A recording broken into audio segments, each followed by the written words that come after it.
On entend par immigration clandestine toute immigration irrégulière qui contourne les règles établies en termes d'immigration. L'immigration, c'est quitter son pays pour aller vers un autre pays.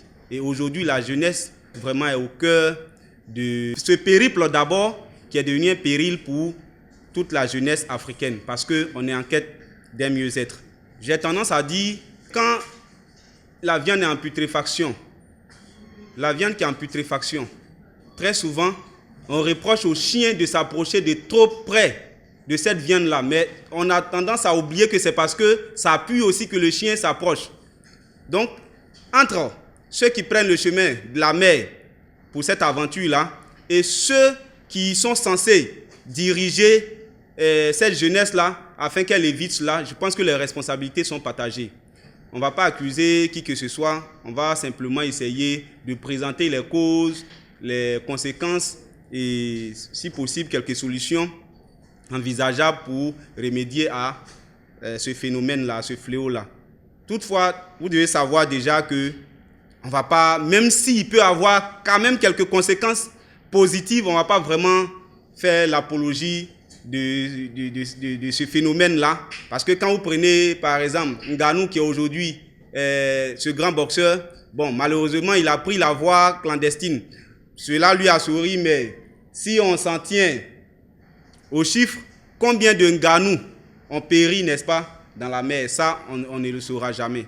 Donc, on commence déjà par l'immigration clandestine et ses conséquences. Il faut dire que les conséquences sont nombreuses. Mais on va essayer de les résumer et de les catégoriser. On commence d'abord par les causes d'ordre économique. Ensuite, les causes sociopolitiques et les causes naturelles. Puis bon, on va finir par les causes psychologiques. Les causes politiques, c'est la gestion, la façon dont le pays est géré. Les opportunités que les politiciens offrent à la jeunesse. S'il n'y a pas assez d'opportunités, naturellement, cette jeunesse-là aura tendance à aller se chercher ailleurs. Les causes naturelles, par exemple, vous avez un bouleversement cosmique, un tremblement de terre et tout ce qui est lié à des situations qui sont purement provoquées par la nature qu'on ne peut pas maîtriser. Quand on se retrouve dans cette situation, les gens aussi sont obligés d'aller chercher ailleurs.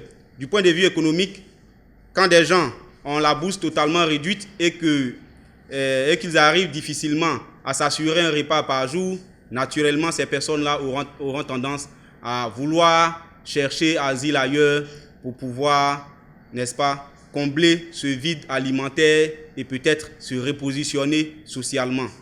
Donc, ça aussi, ça peut agir. Mais il y a des gens, à côté de tout cela, il y a des gens quand même qui ne sont pas forcément les plus démunis, qui ont dû peut-être construire un petit capital, ils ont dû se bâtir un petit capital, et puis un matin, ils ont 2 ou 3 millions, et ils estiment que l'herbe n'est pas suffisamment verte ici, et que, voilà, peut-être en France, en Angleterre, en Allemagne, ils peuvent avoir mieux.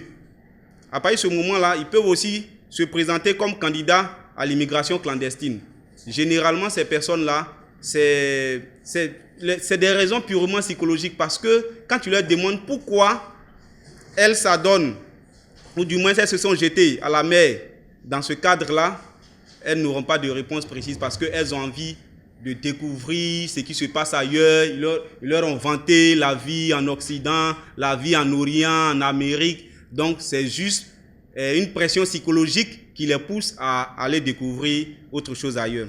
Toutefois, j'ai préparé un petit exposé que je vais essayer de vous présenter rapidement. L'immigration clandestine a pris des proportions inquiétantes au cours de la dernière décennie et même devenu un véritable enjeu.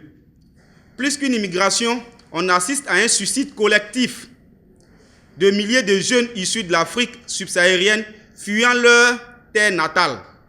La Méditerranée centrale est devenue le lieu de ce sinistre qui interpelle les consciences et exige des mesures adéquates. Ce phénomène n'a donc jamais été aussi inquiétant et suscité autant d'interrogations. De ce fait, les pays d'Afrique subsaharienne doivent appréhender les défis de l'immigration auxquels ils font face afin de mettre un terme au fléau qu'ils induisent. L'immigration clandestine des jeunes Africains n'est nullement derrière nous. C'est une situation qui est omniprésente. Elle est devant nous. La manne de l'immigration est amenée à décroître car l'explosion démographique dans le monde arabe est terminée. C'est par ces mots que Philippe Fargue s'exprimait en 2000 dans Génération orale, l'alchimie du nombre. Mais plus de 20 ans après, l'immigration est loin de s'arrêter. L'Afrique subsaharienne a bien pris le flambeau. En fait, par le passé, c'était les Arabes qui s'adonnaient vraiment à l'immigration clandestine en grand nombre. Parce que bon, ils font frontière avec les pays occidentaux et ils connaissent les rouages pour accéder à ces pays-là. Donc, par le passé, c'était beaucoup plus arabe. Je m'excuse du thème, mais c'était beaucoup plus les Arabes qui s'adonnaient à cette pratique. Malheureusement, aujourd'hui, cette immigration-là n'a plus de couleur et je dirais même qu'elle est devenue beaucoup plus noire. Ce sont les jeunes Africains qui s'adonnent davantage à ce fléau.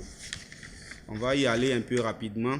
Ce phénomène s'est aggravé depuis la mort de Kadhafi, qui constituait jusque-là le bouclier de la Méditerranée centrale.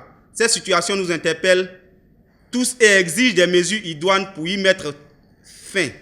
Mais comment mettre fin à de tels drames humains sans identifier préalablement les racines profondes de ces mouvements migratoires? Les causes et les méfaits de l'immigration clandestine. Je vous l'ai déjà dit, on ne va pas vanter. C'est vrai, peut-être ceux qui y arrivent, quelquefois, ils arrivent à faire fortune, ils envoient de l'argent à leurs parents, ça peut arriver.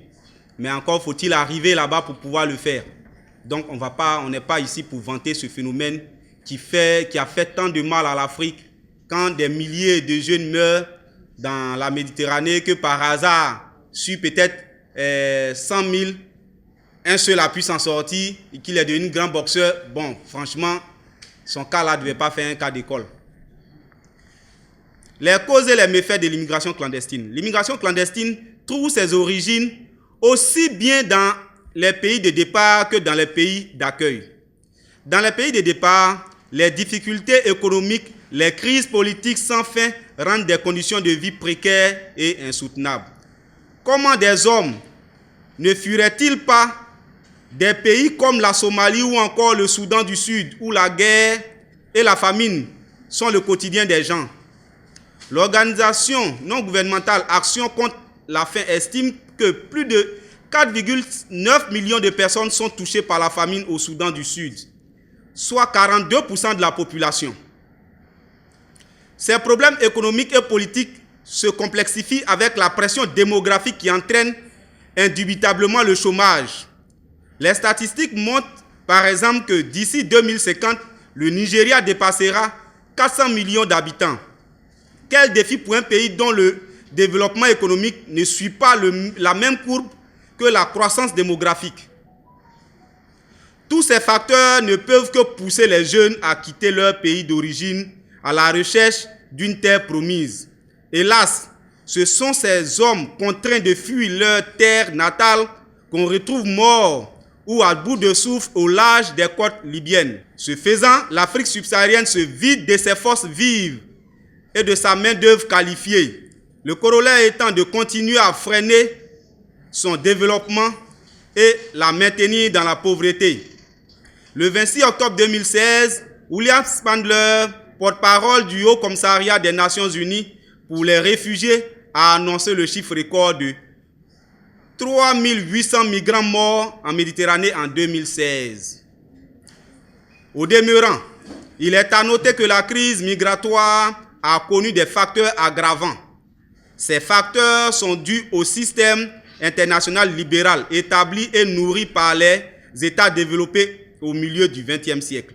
En effet, les États industrialisés à la recherche de la main-d'œuvre moins chère ont encouragé à la fin de la Seconde Guerre mondiale l'immigration.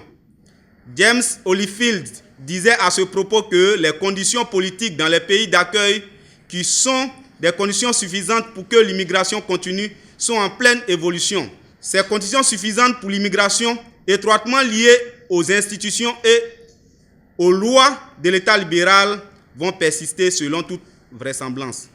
Or, la croissance de la population dans les pays industrialisés a eu pour corollaire une hausse massive du chômage, ce qui a conduit à ralentir des flux migratoires.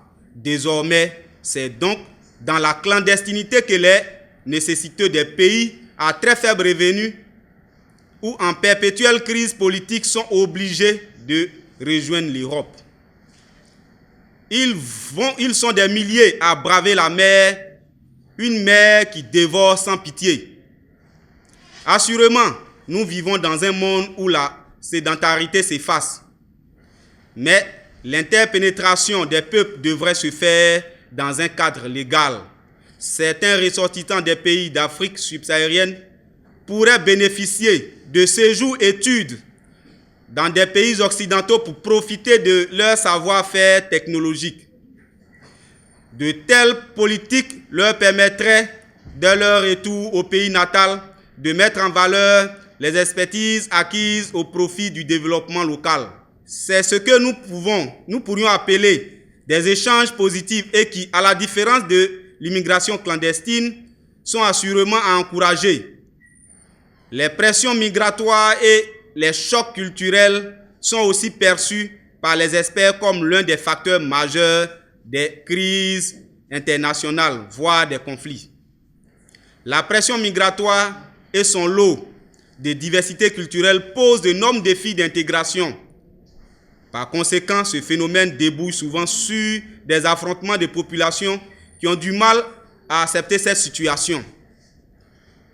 Quoi qu'il en soit, il semble qu'il est grand temps que ces jeunes renoncent à leur périple et péril à travers la Méditerranée et prennent conscience que l'Eldorado est partout et nulle part. Le bien-être se nourrit d'efforts et de patience.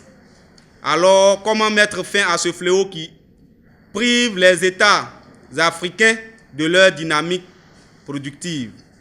Les approches de solutions pour endiguer le flux de l'immigration clandestine. Il convient de noter qu'il n'y a pas de solution miracle au problème d'immigration.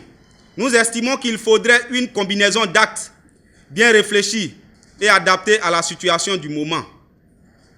Si les arrivées vers la Grèce ont été considérablement freinées par l'accord Europe-Turquie du 18 mars 2016, la route de la Méditerranée centrale est redevenue le premier point d'accès vers l'Europe. Les mesures coercitives mises en place dans les pays européens ou encore le contrôle aux frontières semblent ne pas produire les effets escomptés. C'est l'exemple de la mise en place de patrouilles aériennes en 2013 par Frontex, l'agence européenne de lutte contre l'immigration, qui n'ont pas dissuadé ces jeunes toujours prêts à braver tous les dangers.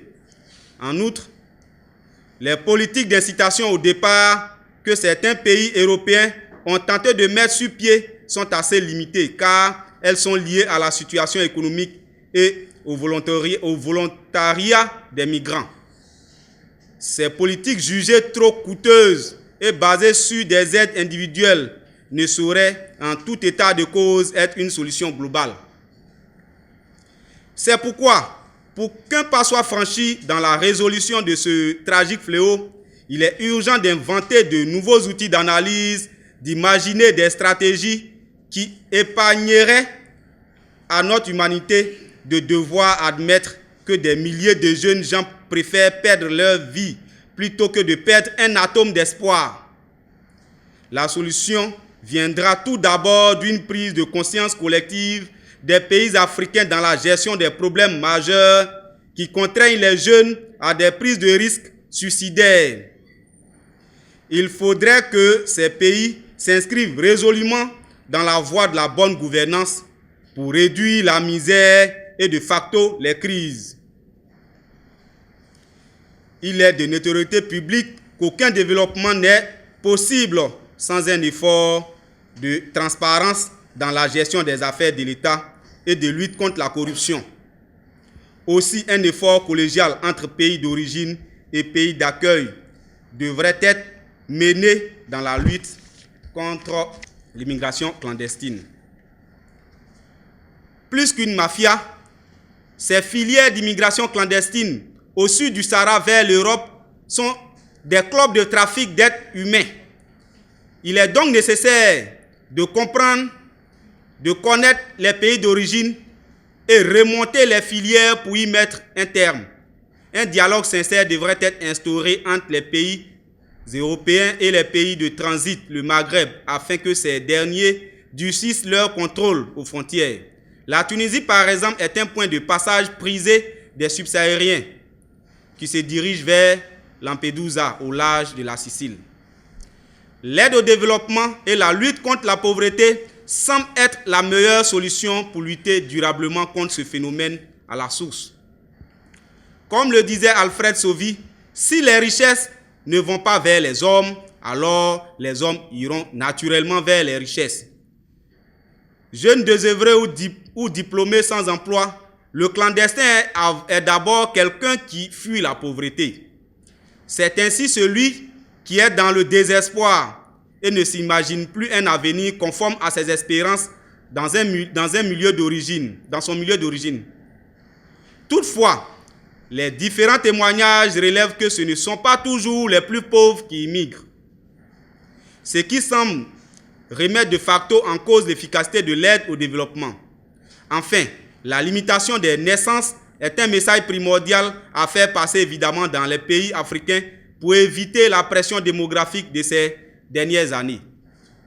Somme toute, il est indispensable aujourd'hui d'avoir un regard plus attentif sur les flux migratoires. La migration entraîne les pays de départ dans une dépendance sans fin qui les rend moins productifs et moins dynamiques. La prévention et la lutte contre l'immigration illégale doivent s'attaquer principalement à la source du fléau, c'est-à-dire les pays de départ des migrants. En outre, il faudrait des lois plus collectives dans les pays d'accueil et un renforcement des contrôles aux frontières. Le décompte des morts ne peut plus être interprété comme le prix que doivent payer les jeunes Africains dans leur quête d'un avenir radieux. Je vous remercie.